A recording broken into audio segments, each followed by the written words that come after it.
మీరు దీక్షగా 42 రోజులు శివాలయానికి ఎవ్వరికీ చెప్పద్దు. ప్రదోష వేళలో వెళ్ళి శివ ప్రదక్షిణం చేసి మీరు ఏమీ చెప్పకండి. మీరు చెప్పగలిగినంతసేపు శివాలయం అరుగు మీద కూర్చుని శివ శివ శివ శివ శివ శివ ఇదొకటే. ఒక 42 రోజులు ఈ దరిద్రాన్ని, మీ కష్టాల్ని అనుభవించి చూడండి అన్నాడు.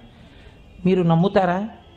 ఆ వ్యక్తి నా దగ్గరికి వచ్చి నా జీవితంలో ఆశించని రీతిలో నా జీవితానికి ఒక కొత్త మలుపు తిరిగిందండి, నేను వరంగల్ వెళ్ళిపోతున్నాను, నేను సెటిల్ అయిపోతున్నానని చెప్పాడు. ఆ వ్యక్తే నాకు ఈ మధ్యనే మళ్ళీ ఫోన్ చేసి, కోటేశ్వరారు ఇప్పుడు నేను ఎంత ఆనందంగా ఉన్నానోనండి, ఒక్కసారి మీరు ఏమైనా వరంగల్ వస్తారేమిటండి ఉపన్యాసాలకి, మీ దర్శనానికి వద్దాం అనుకుంటున్నాను, నేను కూడా కాకినాడ అన్నాడు. అయ్యా మీరు ఎప్పుడైనా కాకినాడ ఇప్పుడు అక్కర్లేదు, ఎప్పుడో తర్వాత వద్దురు కానీ నేను వరంగల్ ఇప్పుడు మాత్రం రావట్లేదు, నేను వరంగల్ వస్తే చెప్తాను, అప్పుడు మీరు నా దగ్గరికి వద్దురు కానీ తప్పకుండా దర్శనానికి అన్నాడు. కళ్యాణి అందులో అంటారే